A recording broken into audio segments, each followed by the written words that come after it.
Hey everybody, hope you guys doing alright.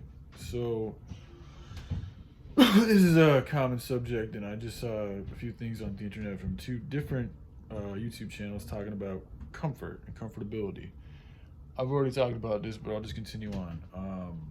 Most of my, pretty much ever since I started getting into middle school, things became really uncomfortable for me. Just the feeling, just the school, the dynamic, the social structures, like people being mean to each other to be cool, the stuff we taught in class, like the teachers, like just the whole fucking situation, like just didn't make me feel comfortable. The things that made me feel comfortable were playing outside, climbing trees, playing tag, laser tag, like just fucking skateboarding, running around, doing shit like that. That's what made me feel comfortable. Watching movies that I liked. I got a little bit into video games, but not too much. It was mainly like I used to like playing with toys and shit. That type of stuff makes me comfortable. But this fucking current reality, society, the way it's made up, has always just bothered me. And then I think it's because largely this is something also that we should be teaching or figuring out with our children and helping them to cultivate it in a good, healthy way. Because people who are empathic or just extremely sensitive, if they don't know how to decipher and deal with the sensations that they're picking up on, it can drive you fucking nuts.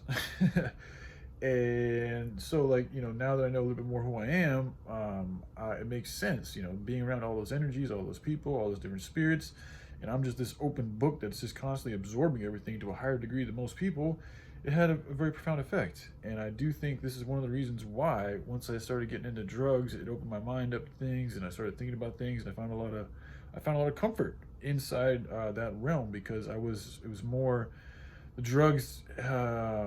They activate stimuli in your brain that make you feel more at ease than you would feel than you would they make you feel more at ease than you would be if you hadn't taken the drugs, even though there's the fucking consequence that comes from after taking the drugs. While the high is rolling through your body, you're feeling good, you're comfortable. This is also why my favorite drug has been opiates, painkillers, because they make you feel comfortable. It's like being lost in some lovey fucking fantasy. Fuck, my buddy of mine used to say it's like putting on a warm fucking loving blanket, and that's exactly how it feels. And it's also why it's exactly addictive, and also why it's very hard. It can be very challenging to get off of these opiates, because you have to deal with the depression that goes along with it. I mean, each drug is different, but for me, it's the depression just can be very hard, and you can get a lot of suicidal thoughts and dark feelings.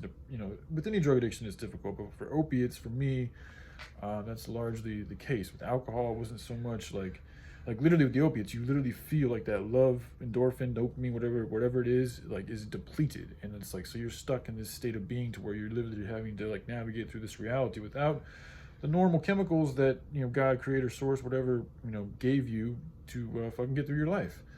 So it can be really challenging. Alcohol's a little different, and meth and all these other things are different too. But for me, my main thing was opiates.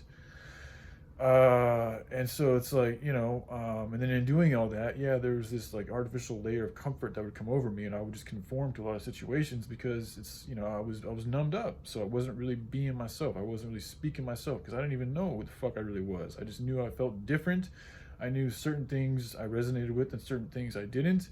But largely, this reality was something I've always seen as something I didn't like, and I wanted to change, and I always strived to do something different and better. Like I remember even being like 17 years old and wanting to just go out into the wilderness and like make up our own movies and act and just live out there and be away from it all. Like even 20 years ago, this is the type of shit that I'd have and I'd talk about with my friends. So, and then the one job I worked at where I got fired.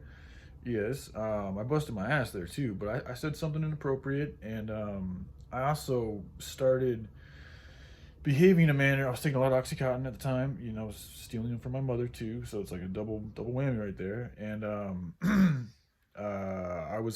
in doing so, like when you're on a bunch of oxys, especially oxys are different than kratom. Like even though they're both kind of similar, the oxys made me very talkative, very egotistical, very open, very much wanting to engage with other human beings, actually, which is kratom is like almost the opposite, even though they do similar things with pain and all this and that. But anyway, so I was at my job on a bunch of OxyContin and shit, and I said something appropriate to a female. I'll just say what the fuck it was. Okay, so we hired this new chick, and I'd already been there for a while. They were already talking about making me safety manager of the kitchen, supervisor, excuse me. And so because of that, I was like, oh, you guys want to make me supervisor, safety supervisor, because I like to be very careful, especially with safety and things. And I think they took note of that. So like, oh, we think you'd be an all right safety supervisor. So upon I wasn't officially that title, but I'd been told that they were thinking of making me, and turning me into that. So I was like, okay. So upon that, while taking a bunch of oxys and stealing it from my mom, this chick we just hired a few weeks ago, and I'd already been there for a good 6 months probably, and I transferred from another store to help them out too. And I kind of didn't want to, because the original store I was at, I got hired at, I really liked the crew I was working with. Like, I got along with the GM, I got along with everybody really well. Like, we went out, partied, and did all sorts of crazy shit, and we got shit done. But this other store, part of the same company, needed help. So I decided to transfer over there, and initially it was a couple days a week while still working at my home place.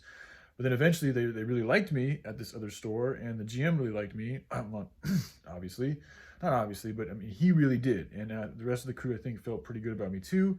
And so they wanted to take me over. They wanted me to transfer from that store permanently over to this other store permanently. And like, in doing so, the GM ruling and authority changes. So, initially that original GM that hired me had like the main fucking, control over me, or whatever the fuck you want to call it. But that then changed to this other GM. He was a cool guy. They were both really cool guys. I like them both for different reasons. So that went on for a while. But then that GM at the new store that I got transferred to, he ended up going to a bigger store because he was really good at his job. So the store I transferred to was actually the first location of the company, and it was extremely small. Like, it only had like fucking 4 or 5 stools. It was mainly for takeout, but that's what perpetuated their success. And it's a very successful pizza company here in Portland, Oregon. So since that manager that was working at the new store that I got transferred to, it's the old store, but for me it was new. He then went to a bigger store where they actually had like tables and dining and more delivery, just more service, more production, more revenue, because he did really good.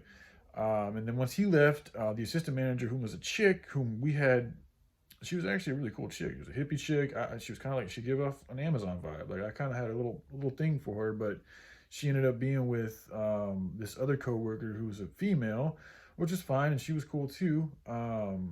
We actually got kind of, I mean, such a small store, working there for so long, and like, we would, a lot of times this particular company would have like 12-hour shifts and shit. So I'd worked a long time with these people in a very close proximity. So I got to know them really well, and she was cool, man. Like, she's one of the few, like, I've met a few chicks working in the pizza industry that I really like, fucking, vibed with. But anyway, she was the assistant manager. Once the dude left, she ended up being the general manager.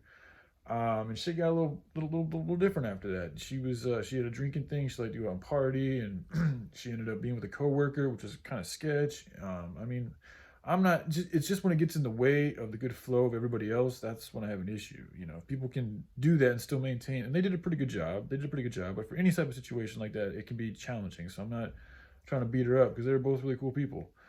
But anyways, so that all happened, and they were thinking about making me safety supervisor, and we hired this new chick, and she was cool too. It's like, she liked fixed gear bikes, and I had ridden a fixed gear bike for a long time in Phoenix, Arizona, which is kind of a gnarly thing. So like, we vibed on that. And she also talked about how she liked horror movies a lot. She brought up this one particular horror movie that I thought was fucking nuts. It's the one where it's really disgusting, actually, where they have they sew people's mouths to another human being's asshole, and it's like this fucking chain of people who've got their mouths sewed to another person's asshole. And she talked about liking that movie. I was like, wow, that's kind of nuts, So she said that, and then she liked to fix gear bikes. We were kind of talking. She was new to Portland, new to this store, and she had this thing where she wouldn't wear any underwear, like, and it's like all the time. And not only was she not wearing any underwear, and I know that because her crack would be showing all the fucking time. And she was pretty good looking, like, not super good looking, but pretty good looking.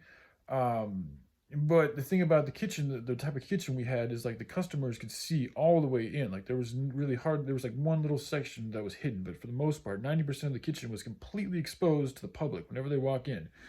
And so it's like, I'm constantly seeing her, like, with her crack exposed, and there's people that are like right there, and I'm like, well, if I can see this shit, they can see it too. And it's like, I don't know, it didn't feel right. Like, it wasn't like, we're not working in a sports bar. This is like a gourmet pizza restaurant, and she's got her crack fucking being exposed all the time.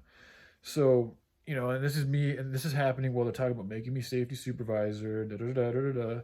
And so it's like, after seeing this thing for multiple times, I finally said, Again, this is inappropriate. I don't condone, or I feel bad about saying this, even though I was doing it from good intentions.